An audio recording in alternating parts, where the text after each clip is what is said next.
Welcome back, everyone, to the final Scriptology session of 2024.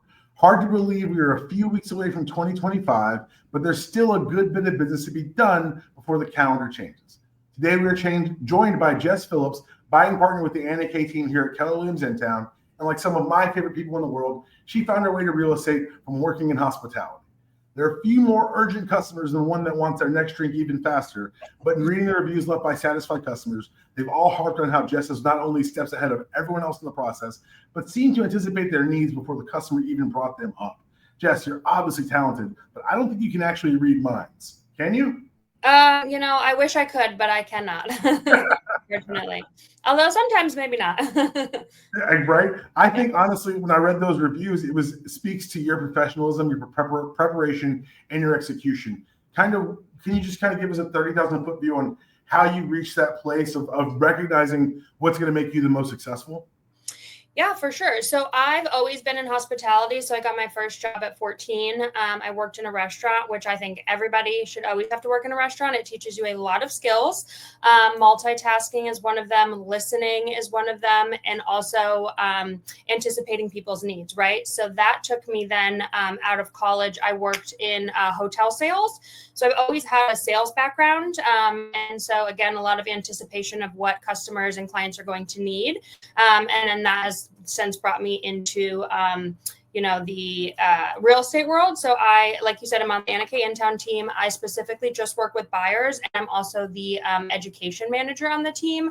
So anybody that comes into the team that's a new agent, I educate them on how to be an agent, level up their skill set, and things like that. That's fantastic. That's fantastic. Have you seen the translation from working, I guess, kind of on that front-facing buyer side? Has that been able to translate directly into your ability to communicate what's going to be needed for growth for people as they come into the industry? Oh, 100%. Yeah. So when I first got into industry, I was actually a solo agent. And so I found that when I joined the Anna K in-town team, anybody who knows Anna or who knows our team knows that we operate at a high level. So scripting is one of the things that I definitely feel like stepped up my game. So as a team, we script twice a week, once on Tuesdays in the morning virtually, and then we also script in person in our office on Wednesday mornings as well. And that is a really great time for us to talk about things that are actually happening in the market in real time, and then also hear what other people are experiencing and objections that they're having and how they overcome. Jess, we got a lot to talk about. I want to pause really quickly. You're telling me that your successful team still takes time out every week, twice a week, to go over your scripts? We do, yeah, twice a week. And then there are also some people on our team that actually script outside the team. So Jay White, who is also with Keller Williams out of North Carolina, he has a couple great agents as well. And there's some people on our team that do one-off scripting. So, what's the guy, Phil Jones, who I think you're probably very familiar with. He always says like the worst time to figure out what to say is like when it's actually happening.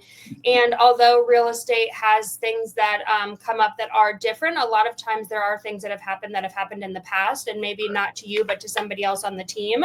And so that's why it's really great to collaborate, because you'll never know when you're hearing somebody else script through something that down the line you're like, oh, hey, I remember that we talked about that one time, and now I know how to handle it because somebody has explained that to me. So we find it to be very, very beneficial. That's fantastic. No, this is one of the big analogies I use. I played college football, as you can probably. I wasn't a diver. Well, I can dive. No, I'm just kidding. One of the big things for myself and Mark is we recognize you don't go out on Saturdays and expect to win a game if you didn't practice. It wouldn't make any sense. There'd be no payoff for the work you put in. So I think that's very cool and very important that you guys put that time in and work about how scripting helps you in general, but not only handling specific objections that you're seeing throughout the team. So this time of year, it's the end of the year. You get the different, I'm loading up for next year. How do you handle when you speak to, let's start with client facing first. A client who says, hey, they're in good position, they figured out what they want, but they just want to wait until next year. Yeah, well, I think that November and December are actually the best years to combat that, because I hear that a lot of times. Like, I just want to get through the holidays. Nobody enjoys moving during like Christmas. I understand that. But I think the biggest benefit to buyers, obviously, is homestead exemption. So for people who are unfamiliar with that, homestead exemption is a tax break on your property taxes that you can only get if you are the owner of the property on January 1st of that year. And so I've had that conversation with a lot of people. That's a big, it's usually about 25% of a decrease. And that's a big number, right? So especially if you're buying a property, let's say that maybe was an investment property and they don't currently have homestead, it's like, okay, well then your taxes are going to go down. Or if they do and you purchase it after the first of the year, then your taxes are going to go up for that year. So I think just explaining, a lot of our job is education, right? Like people just don't know what they don't know. And so I think homestead has been a really big kind of coming home point for the past probably like 3 months, I would say, is let's get in before the end of the year. It's very beneficial for you. And this is why. I will say too that an article, the National Realtors of Association in November, released an article that said October of 2024 is the first month in 3 years, so since July of 2021, where the year-over-year home sales has increased. And I have been calling everybody in my world, and I've been saying the exact same script, and I've been telling them that is super important, because as a buyer, to me, if home sales are up, that means that there's more buyers in the market. If there's more buyers in the market, that means you have more competition. When you have more competition, your buying power goes down. And that's not just in the number that you purchased the house for, it's in negotiating closing costs. Right now, buyers have a lot of power. And I think come January Q1, we're going to see a massive influx of buyers into the market. And when there's more buyers and there's more competition, it's just harder to be a buyer.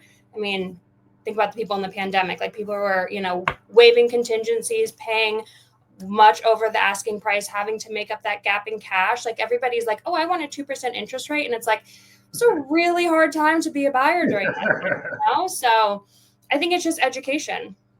As someone who did buy during COVID and did not have the greatest buyer agent, I'll be perfectly honest. Yeah. I can vouch for you right there. So I guess kind of more nuts and bolts. How do you communicate this to your buyers? Because one of the big things that I think that can kind of paralyze some of the younger agents or people who aren't so used to scripting is, I've got all this knowledge. How do I communicate it in a way that doesn't not only shut down the buyer, but makes them excited about the opportunity? So when you say those things to me, of course, I'm in the industry. I understand what that means. How do you connect that with the average buyer to make them really see the opportunity that's in front of them? Yeah. Well, the first things first, I think as an agent, you need to be excited. If you don't think that this is a good time to buy, they're going to feel that and they're going to mimic that as well. They're also not going to think it's a good time to buy. So you need to be educated in the market. It's always a good time to buy, right? So I think number one is just the confidence in the market. Number two, I think like you have to be excited about it, right? Like people, again, are going to mimic your energy. If you call them and you're like, hey, I have this great news. I think that now is a really great time to buy and it's XYZ. Like they're going to get just as excited as you are. People want to buy houses. Like although it's a stressful process, it's so exciting, right? So you need to set the stage for that. And then also, I think what gets agents in trouble is they have this information and they just like vomit it, right? Like they just don't know when to stop talking. Right. And I think that that's why scripting is so important, because obviously you're practicing on other agents. And so they can like say, okay, listen, like those were really good points, but you really need to take a pause. You should be talking less than they're talking. So I think where a lot of agents get stuck is they don't ask open-ended questions, right? Like you need to know where you want to lead them in the conversation. But at the end of the day, they need to do the talking and they need to think that they've led themselves there. And you do that through like proper question asking. And so, our team has a constant Google sheet where when we think of questions, we just constantly add to it so that we're always asking different and new questions and coming up with ways to get people to think outside the box. So let's just do a really quick example. Let's Sure. say I'm a buyer who has been more than lukewarm. Someone's been excited about buying a house. The holidays hit, Thanksgiving hits. I come into you Monday. You say, hey, I've got these properties for you. I just say, Jess, I'll tell you what, I'm just exhausted. I know we're coming at the end of the year. Wouldn't it be easier to pick this up in January? Like give you some time to breathe, give me some time to breathe.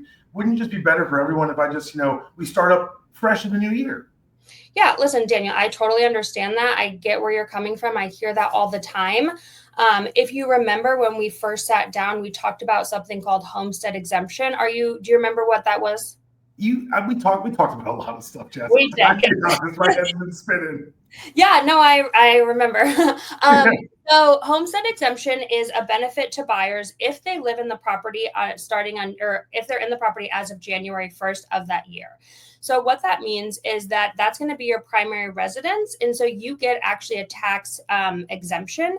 And so it's about a 25% decrease in your overall property taxes for that year. And the only way to qualify for that is to be in the property on January 1st. So I think it's very advantageous for you if we can get out and look this weekend, if you have the availability, to be the homeowner by January 1st of this year. That's a really good. And so I like that. First of all, beautifully done. You do this for a living, clearly.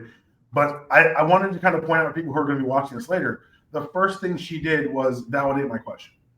She did not say, "You're stupid, you're wrong." She said, which I'm sure someone's done. Like I'm sure it's come up. Never, of course not. But the first thing she did was she validated my question. She made me feel heard. Yeah. If there's one thing that I've learned in sales in the years doing this, that's people want more than anything else in the world. They want to feel like their opinions are heard, valued, that their point of view has been considered, that their life experience has not been discounted just because they're not an expert. The second thing you did that I thought that was really smart was you went back to, and again, this is some stuff reading that you and I have both done, and a mutually agreeable point.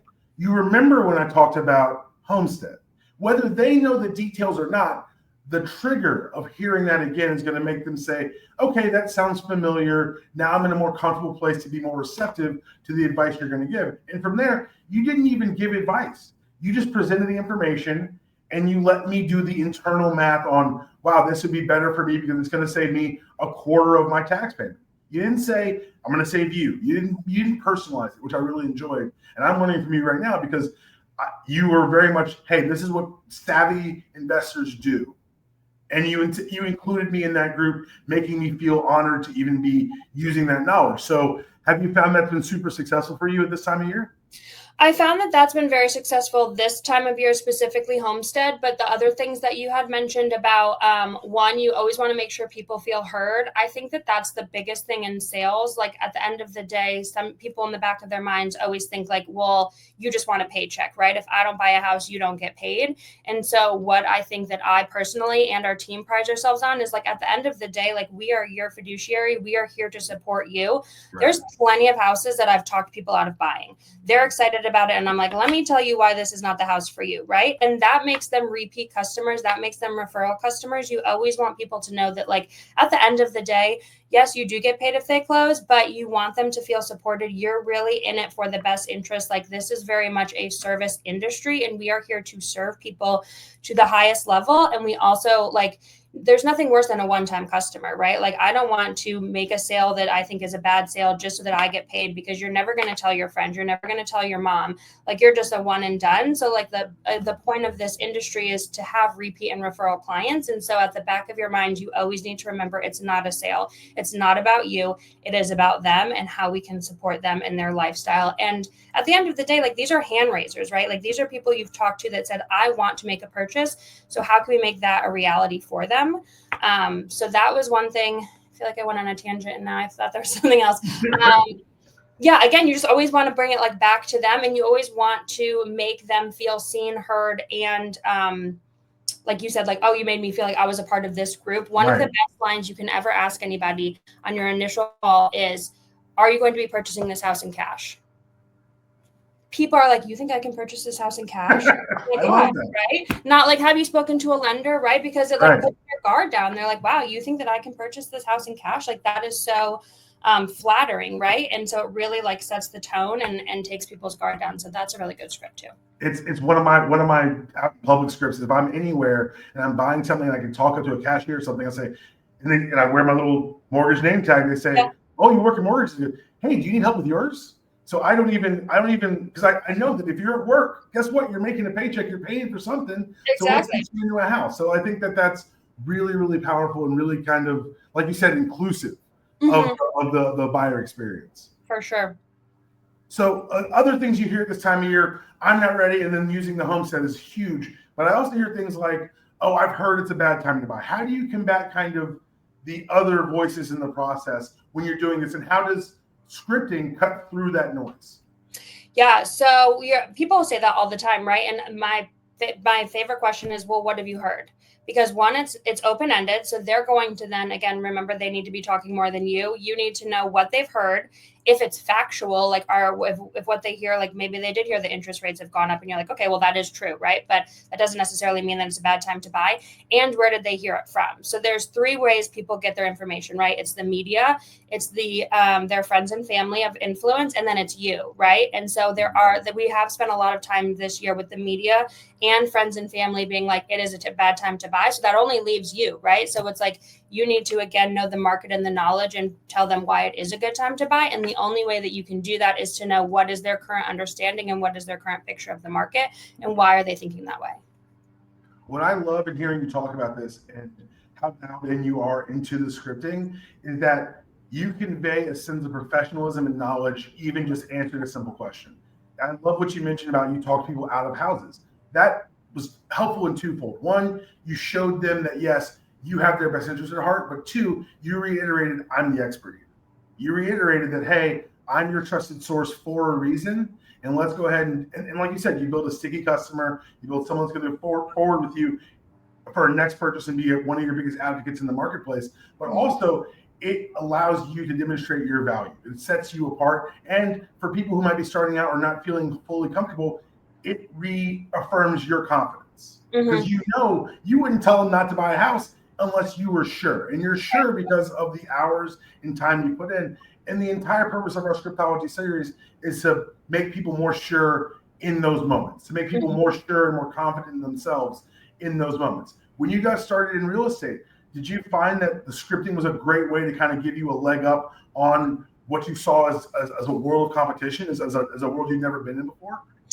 Yeah. So when I first got into real estate and I was a solo agent, we didn't script at all. So it was just, you could look things up online or you asked somebody. But when I joined the Anna K In-Town team, they were like, the scripting is required on the team because I think this was before Phil Jones. Well, before I knew who Phil Jones was, right. But again, Anna is very much like you can't practice on your clients. Like they know if you're tripping over your words or you don't feel confident in what you're saying. And so the only way to do that is to practice on people who are also in the industry. And so it's nice to practice like on our team. But like I said earlier, there's also some people on our team that practice with people who are outside of our team, also in a different state. Because it's interesting, sometimes things are different from state to state, right? So you have these conversations of like, this is what happened and this is what I did. And you're like, oh, that's like really interesting. Let me bring it to the team. And then we script around like on the team. And so again, that's why I like that we do it twice a week because it's very in the moment, right? Like when the NAR settlement came out, it's like, okay, well, how do we script around the commission? And like, even before that came out, there was, we spent on the team, like probably 6 months just scripting around the normal buyer brokerage agreement and how to talk about why buyers have to make up that gap. And that's a big thing. Like, I think that what scripting helps with, it's the awkward conversations. Like, I don't like to have awkward conversations, but it's part of our job. It happens every day. It's those hard conversations. It's, again, going back to building that confidence, having, making sure you don't have that upswing. Because I think that what people don't realize, the tonality in your voice is really what gives it away. So if you have an upswing, you sound unsure, right? And you're, especially if you're on the phone and you're not face-to-face, all that people can hear is your tonality. So if they hear that upswing, if they hear that you're not confident, if they hear that you're not unsure, they're not going to have confidence in you and the market and the, the transaction. So even simple things like that of just like learning how to downswing, learning how to add a period, make like enunciate, just be like very matter of fact, while also being obviously like friendly. And, it's not like a hard, cold thing. It's just like, I hear you. And let me tell you maybe this different point of view or point of perspective. Thank you so much for this. I want to ask one follow-up question. So you guys do your two scripting sessions a week. Do you do scripting outside? I've recently been bothering my wife and being like, hey, will you just be a mean customer for me? And just kind of bouncing off of it. For me, it helps because she knows how I'm supposed to sound. Right. She knows me more intimately than anyone else. And so she's very aware on when I'm doing things like you mentioned, like, oh, I don't believe you because I know you too well for that. And so that's helped me some kind of really drill down in the little things I wasn't doing right. Has that been beneficial for you to work outside as well? Yeah, so I used to when I first joined the team because I was terrified of scripting. I was like, "Oh my god, I don't want to do this," and so I scripted on my boyfriend a lot. And so he has sat through a lot of buyer consultations. He has given me a lot of feedback. I do think that it is helpful to have somebody who knows you, right? Because they know your tonality and they know your tendencies, so they are able to give good feedback. And I also think it's super important to be able to script with people that are in the industry because there's just certain terminology that somebody who's not in the industry isn't going to understand. But I think from a like confidence build, or if like you're new to scripting and maybe you want to get a scripting partner that's inside the industry but you're not ready yet, like start with somebody who is close to you and kind of gives you that like circle of trust, right? You're like, I know that you're going to give me feedback, and then once I build my confidence there a little bit, then I can get an agent and so on and so forth. That's fantastic. That's fantastic. Again, thank you so much for taking the time and doing this with us. This is something that I think that across both of our industries, we need to do more of, and that it makes us stronger and better advocates for the people that we're helping out. The last question I'm going to ask you, you mentioned this, and it stuck in my head. When you got to the NK team, you were scared of scripting. How did you overcome that fear? Was it just building the confidence, or heaven forbid, just doing it? You just had to do it. I mean, it wasn't an option, right? It wasn't like, so for example, like the person that I was scripting with outside of the team in North Carolina, like our schedules got busy and we kind of fell off, and we do need to get back into it. But like, there's no falling off with the team, right? They're like, you have to show up at 8:30 on Tuesday. You have to show up at 9 o'clock in person on Wednesday. Like there's no option. And every week, like we have, so I'm in charge of the Wednesdays, and then Elizabeth is in charge of the Tuesdays. So like Tuesdays, she will literally on Monday, she'll send out like, okay, these are what we're going to talk about, and these are the partners. So like you already know, like you're up today, right? Like you better come prepared. And then on Wednesdays, we have the Phil Jones game. I don't know if you've seen that, but basically it's like different cards, and we just pull the cards and we go in a circle, and we're like, okay, like this is just a random thing. So like, let's figure it out. But it just comes down to practice. And our coach, we also have a coach, which I think is really helpful. And she always says that like the first couple of times that you do something, it's going to be a shoe in a dryer. It's going to be clunky. It's going to sound terrible. But again, that's why you practice, right? It's like, and there's been plenty of times where we've done something and then we're like, okay, no, we have to do it again because that sounded awful. But it was just the first step, right? And so it's just repetitious boredom, which is what you have to be as an agent. You have to just do the same thing over and over and over again. And I think that just getting comfortable with that, like that's what our coach always says. She's like, when she was producing, she's like, I literally made the same phone call for 8 hours, but it was to different people. That next person didn't know that I just had that conversation. The person I'm going to call after didn't know I had just had that exact conversation. But like she was so confident in that script because it was all she said for the full day. And you just continuously do that, and you'll just be more comfortable. Jess, thank you so much. I hope you're not offended when I steal this and you hear a bunch of mortgage nerds doing scripting practice like 2 times a week. So again, thank you so much for taking the time. I really do appreciate this.